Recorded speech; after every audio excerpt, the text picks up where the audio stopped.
All right, hi guys. Um, to begin with, I want to, as always, let you know this is a supplemental video. It's not required because really nothing in it is mandatory, although I think many of you should at least consider the revision as an option. I will keep this video as brief as I can, and if nothing else, it will be much shorter than the standard video because it's not an hour and 15-minute class. All right, to begin with, we're looking at the syllabus here.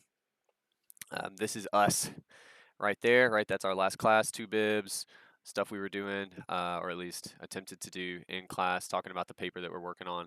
This is us going forward into November. That's Monday, two more bibs, right? Hopefully you're either caught up or getting caught up on that paper. And you see some of the other assignments that are coming up. The paper we're working on currently is due the 12th of November, Friday, midnight. We got a good bit of time on it, okay?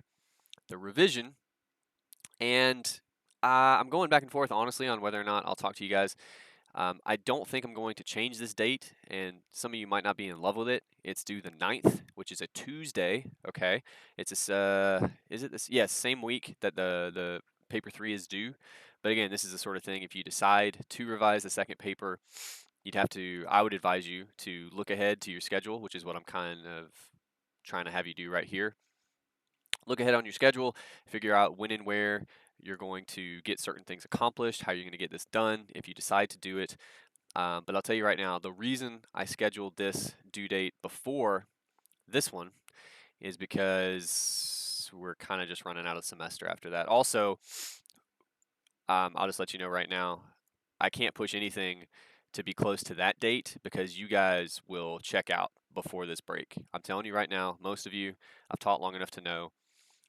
So I can't have anything due, anything big due in the week before a break like that. It's not fair to you, even though you may think you're capable. 9 times out of 10, you're lying to yourselves. So we can't do that.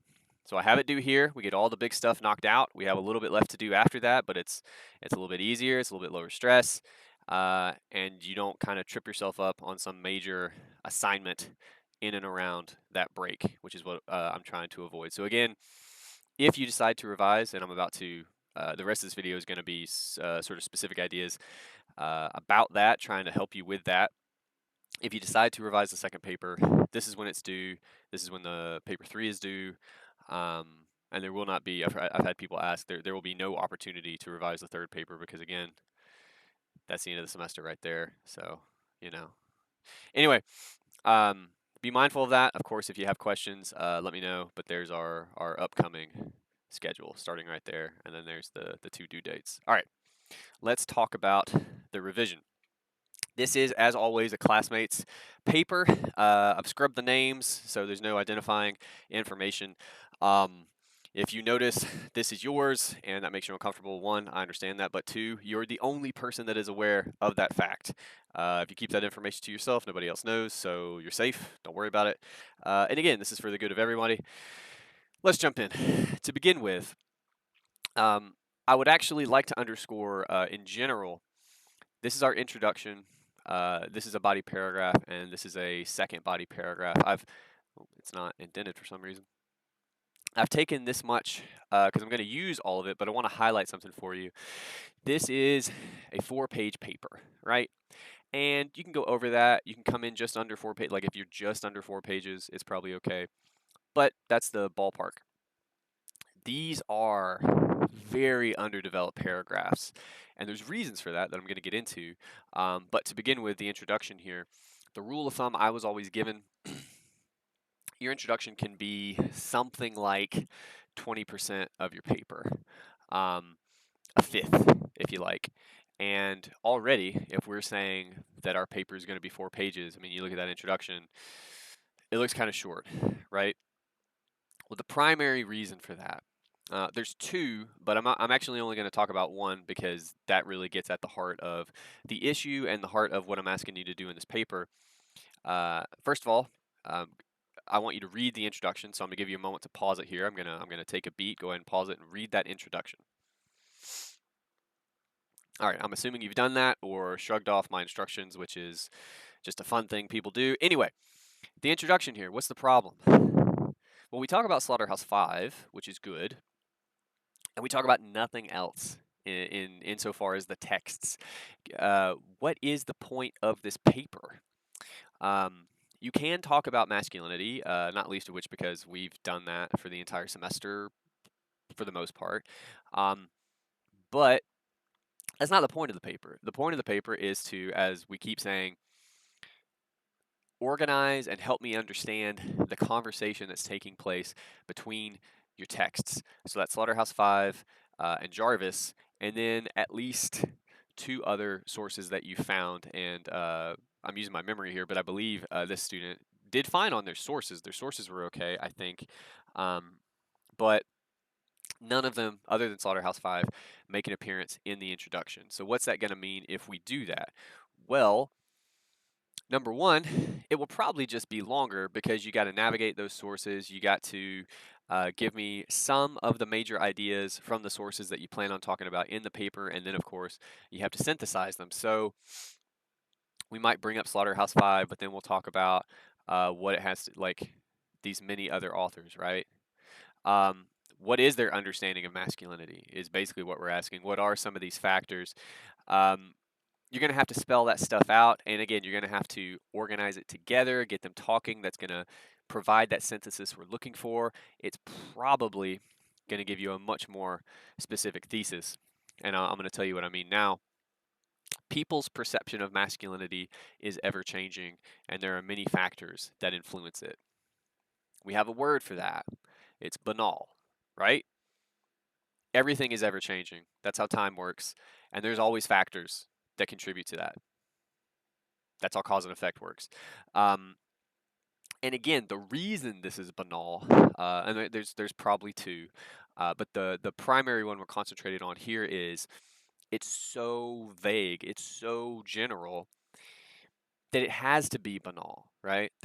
It's forced to be that. So if we get specific with our texts, the ideas they're in, what they have to do with each other, agree, disagree, build on each other, the way we keep talking about it, that will, number one, not only provide more length, which is a bit of an issue here development-wise, but two, it will give you more specific material to talk about, organize, and that will hopefully allow for a more specific thesis. The other, the sort of second reason I'm kind of referencing, I feel like I don't want to just leave you guys entirely in the dark. All of this, I mean, this is basically our roadmap here. Again, you look at it and you're like, oh, that's kind of short for a roadmap. But why is it short? Number one, again, we're very, very general with what we're talking about, but I think part of the issue actually is the subject matter. Some of this could get some more run, like films and media are great factors on how people view masculinity. Well, how is that? We could talk a little bit more about that. But then other points we make, I guess there's three here. Body type and physical ability are yet another way cultures have made determinations of masculinity. That's true. Um, we could maybe get more specific, but also that could be tricky for you guys. Like, I guess what I'll say here is you can absolutely get more in depth, more nuanced when you talk about points like that. But I worry, I'm trying to find like a constructive way to say this. I worry you guys just aren't maybe informed enough of the conversation. And what I mean is, you all know, because we all know, because it's the stereotypes, that physicality is a huge determining factor when it comes to like how masculine we identify, right? For sure. Um, but we all know that, and if that's as far as you're going to take that idea, then again you're in the territory of banality, and you won't have much of anything to say about that because it's any point you could meet with a shrug. Uh, it's going to make your life very difficult. And so what I'm saying here is there are other avenues to go down when it comes to the body type and physical ability point they're making here, but I don't know if you're all capable of that. If you found some text that would help you think about it and talk about it, then go for it. But otherwise, you might be best advised to avoid it. And I'm going to give you a great reason why in the body paragraph. So again, I would actually tell you, because I'm going to kind of talk about them in tandem at one point, go ahead and pause it, read these two. Ooh, how are you going to do that? Oh, okay, hold on. Pause it here, read the first body paragraph. All right, go for it. All right, there was your beat. Sorry, I just realized it. All right, pause it here. Read the second one. Go. All right. Hopefully you were able to navigate that. I just realized in real time that you're looking at my screen share, and that would make what I was asking you kind of difficult. All right, so these body paragraphs. We have some problems, but first of all, let's talk about what we do well. We are using the 3 I's. We have a topic sentence, we have evidence, we have analysis, but let's really talk about what we have here. Topic sentence wise, one factor that affects if a man is seen as masculine is body type. What's the problem there? What kind of argument is that? It's pretty banal, right? Again, there are specific ways, very more nuanced ways to discuss how physicality functions as a part of masculinity. And if you're not prepared to go down that road, which again, I'm not saying you have to. I'm saying it's kind of difficult maybe with your experience level right now to do that. If you're not prepared to do that, then just probably don't. Because otherwise you're going to give me this. And again, it's banal. But what's the problem with that? The same problem we've had all semester. If you give me a banal claim, a banal focus, what are we going to end up talking about? Well, let's look at our first piece of evidence. First of all, we take maybe a little too long to get there. I'm not, I'm kind of, it's right. This is as long as you can take basically to get to your evidence. What sort of army would send a weakling like that to the front? We're talking about Billy. Okay, what do we say about it? Let's look at that. Honestly, I gave him too much credit because we get to Jarvis. That's it. That's all we have to say about it. We have nothing else.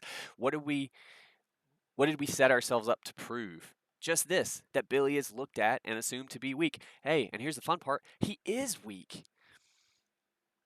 Maybe that's interesting. Maybe that's worth considering. Allow yourself to, double check some of these arguments. Yes, the quotation shows us that other people consider him to be weak. But we know him better than those folks, so we know the truth, right? Well, what's the truth? He is actually weak. The cover matches the book in this case, right? So what? Like, is there a point there?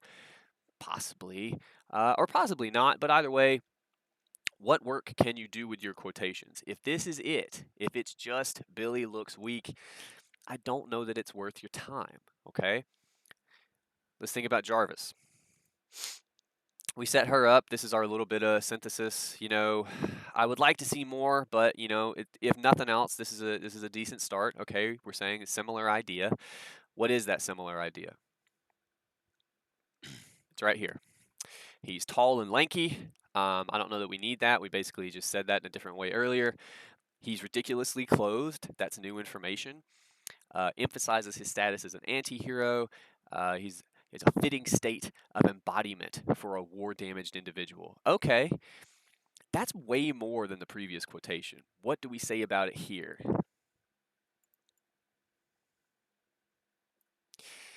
Basically the same thing. I guess the only addendum is he's not a war hero, right? So what? So what? Is there anything more to say about that? If there's not, again, sometimes you roll the dice and it doesn't come up well, right? Find other evidence.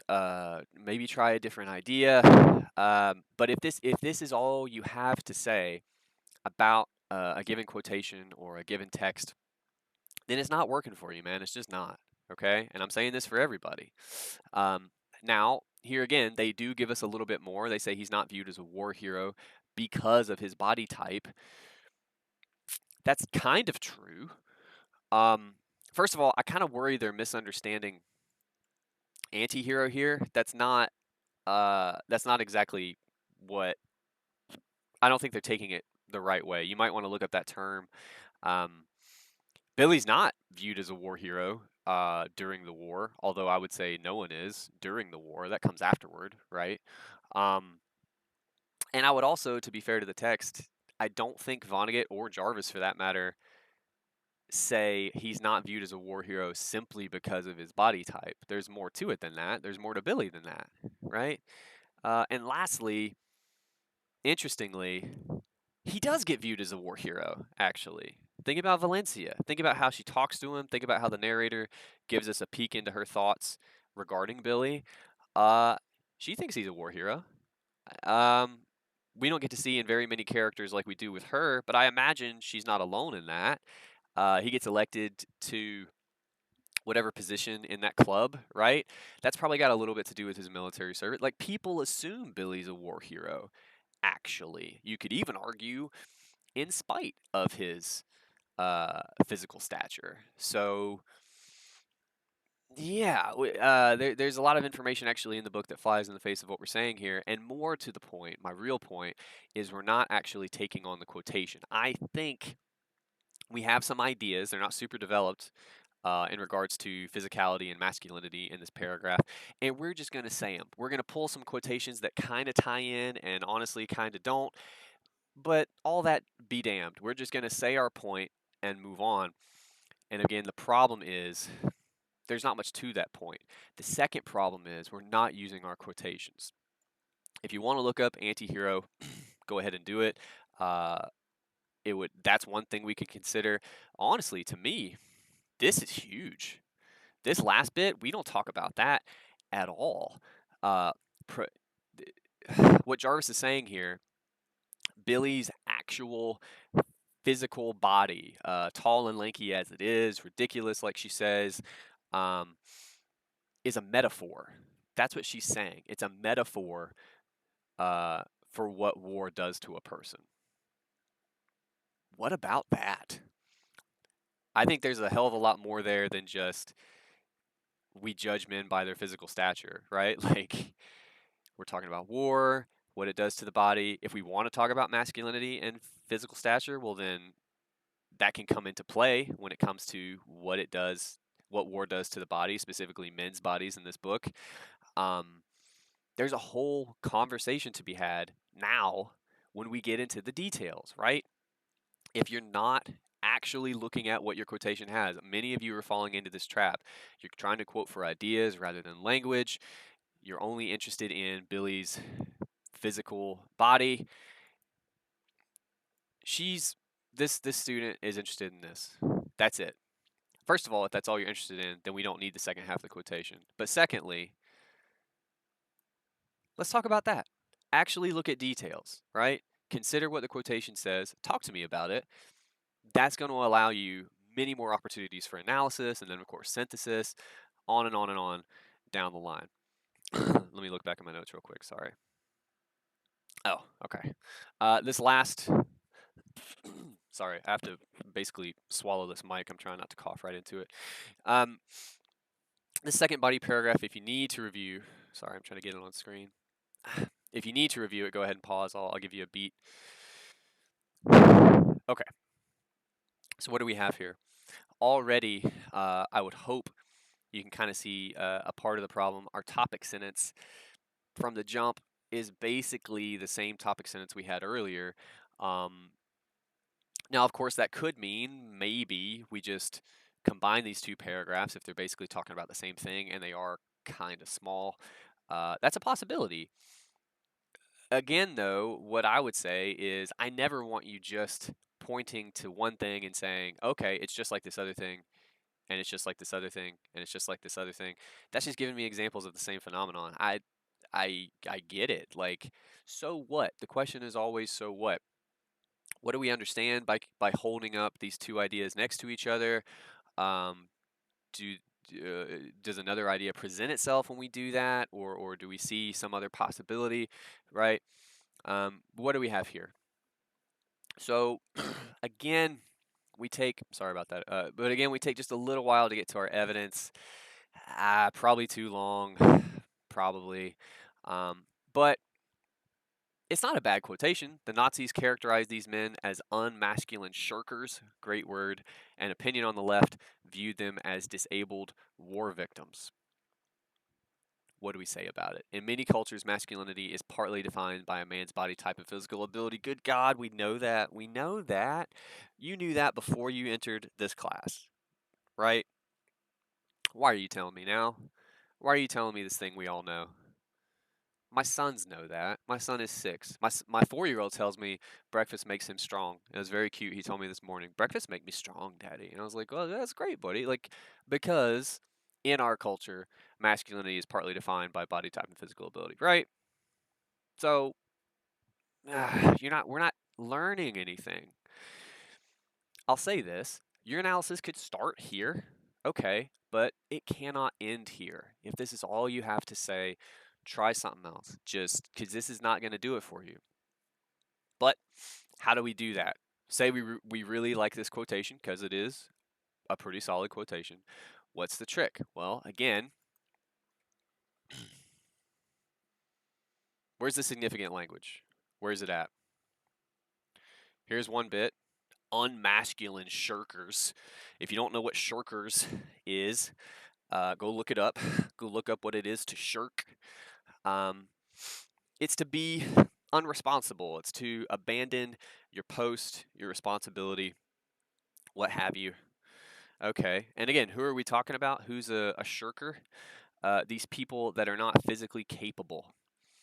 Um, German soldiers in World War One, who they put it in kind of a confusing way, but basically World War One was the first mechanized war. This is before World War Two, which is what Slaughterhouse Five is about.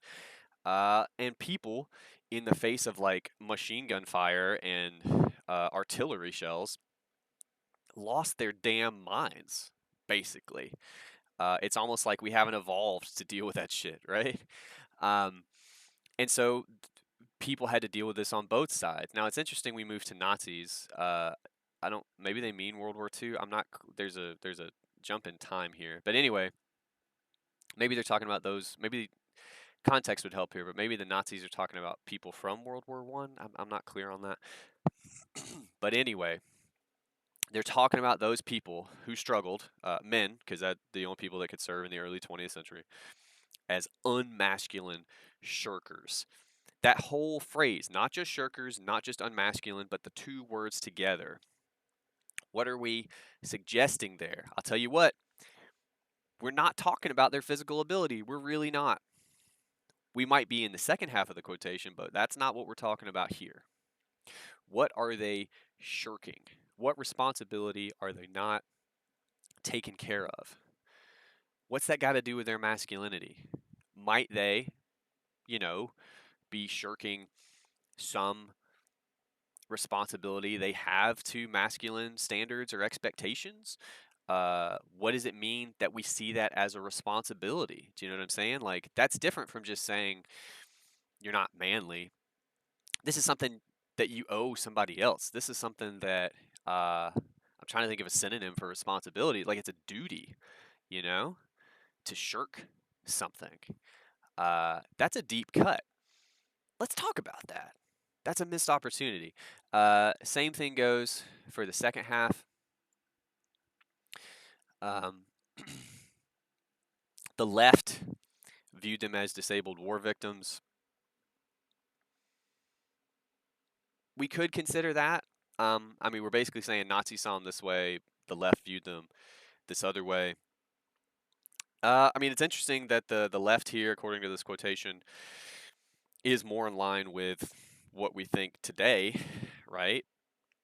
Disabled war victims, especially victims, that's a pretty loaded word. Um, I guess the idea, if you're going to provide this full quotation, is one side of the political spectrum, I suppose, saw these people from the earlier wars one way, sort of saw them according to the quote unquote traditional masculine standards. Traditional, by the way, for the 40s. So traditional for those people would be like 1910 masculinity. That's something we can even maybe even only imagine. Um, and then these other folks on the left viewed it in a way that was more similar to ourselves. The idea of being disabled. Now we're getting into physical ability. Um, and you could absolutely consider what that has to do with masculinity, I suppose.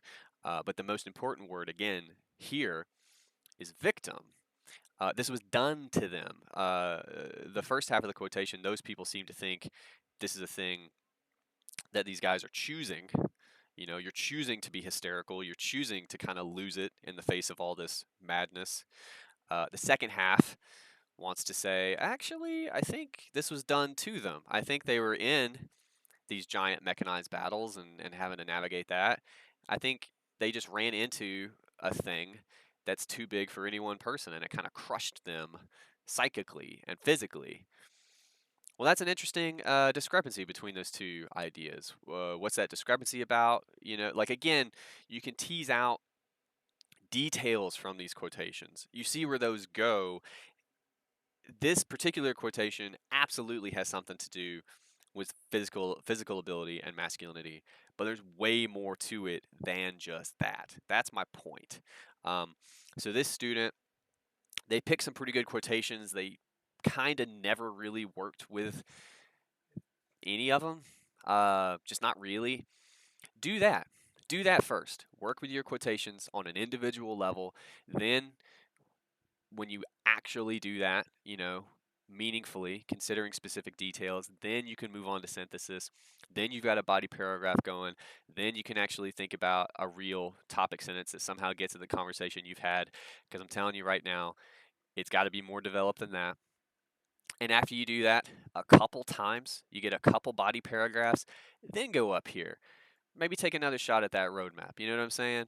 Um, Jarvis, you know, points out that blah, Vonnegut seems to agree. However, he adds this nigh person that they mention. They take it from another angle entirely and point out that, right, move through it like that. That's going to give you a more specific thesis as well. And all of it, if I can underscore this last point, and then I'll end the video, however long it is, I do apologize. Again, banal claims, they're going to kill you every time. If you have very short paragraphs, you're probably doing two things. Number one, you're not really working with your quotations. Sometimes, by the way, this student had good quotations. Sometimes you just don't have good quotations. If it's like statistics or just straight up history, you're probably quoting for ideas. You're not quoting for language. That's a big problem. But if you have good quotations, and many of you do, and your paragraphs are still short, well, you're not looking at details. You already had an idea. You were always going to give me that idea, that like book report kind of idea, and you're not working with your evidence. That's the problem. It's a little bit harder. It takes a little more time. You're going to be more successful, much more successful if you do that, though. That's all I got. If you have any questions, as always, you can email me. We can talk about this a little bit in class if you like. I'm gonna go forward thinking that we're not, at least right now, just because, I mean, that's why I made this video, and we have plenty to do with the paper we're working on outside of this. But you know, I try to be a little bit fluid here at the end of the semester, especially. We'll see how it goes. Anyway, I hope everyone is doing all right. I assume none of you are gonna watch this over the weekend because tomorrow's Halloween. But hell, I don't know. Go crazy. Anyway, be safe. I'll see you Monday. Thank you.